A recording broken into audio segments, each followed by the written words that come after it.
Vous ramenez le dos droit, vous refaites un petit peu de mobilité. Dans ce bassin chauffé à 34 degrés, Claude, bonnet de bain vissé sur la tête, enchaîne les mouvements. Ici, dans la plus grande station thermale de France, la gymnastique, c'est tous les matins. On est en pleine séance de sport et on fait plein de mouvements, notamment des mouvements concernant les pectoraux, le haut du torse et aussi de temps en temps les jambes. On a des articulations qui sont un peu rouillées, donc ça les dérouille. Tous viennent ici chercher la même chose, du soulagement. Toute ma carrière, j'étais debout et j'ai énormément de problèmes de bas, de dos. Voilà, je sais que c'est la marche qu'il faut. Les kinés, c'est pas ça. Mais je crois à l'eau chaude, ça donne des miracles. À Ballaruc, chaque année, ils sont 50 000 à venir soulager leur rhumatisme et leurs problèmes de circulation. Des soins qui pourraient leur coûter plus cher si la sécurité sociale ne les rembourse plus qu'à 65% au lieu de 100%. J'ai pas une grosse retraite, donc ça me ferait un trou. Il faudra que j'économise pour venir en plus. Moins rembourser les patients pour faire des économies à la sécurité sociale.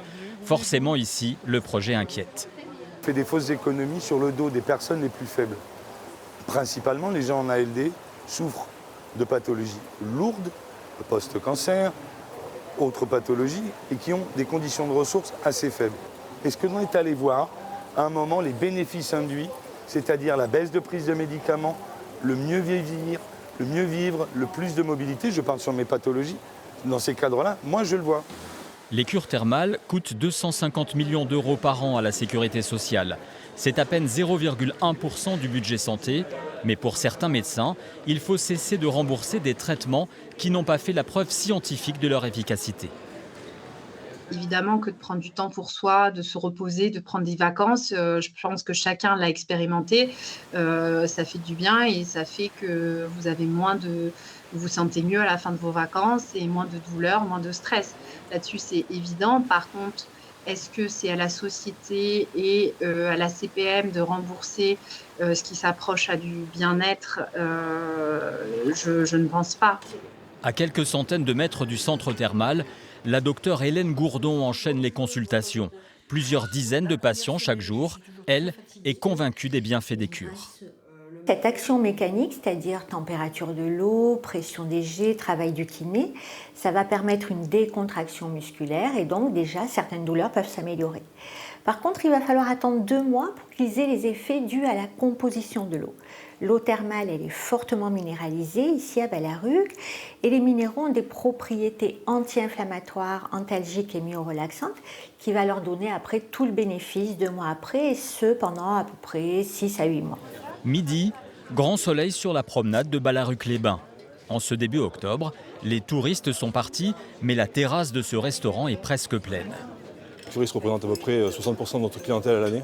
De février, de l'ouverture de la cure jusqu'à peu près mi-décembre, c'est vraiment notre clientèle principale. Ils aiment bien manger, parce que c'est une cure plutôt pour les rhumatismes et donc il n'y a pas d'esthétique qui rentre en compte. À Ballaruc, les thermes sont publics, détenus par la commune, l'agglomération et le département.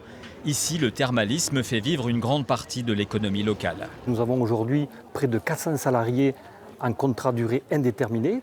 Et ensuite, bien évidemment, l'activité des thermes avec 50 000 curistes par an développe tout le commerce de la ville, la restauration, l'hébergement hôtelier et l'hébergement qui est procuré par les Ballarucois au travers de location de meublés touristiques. Et ensuite, donc, ça enrichit la ville, ça permet de développer les infrastructures de la ville. Tout est financé par l'activité thermale.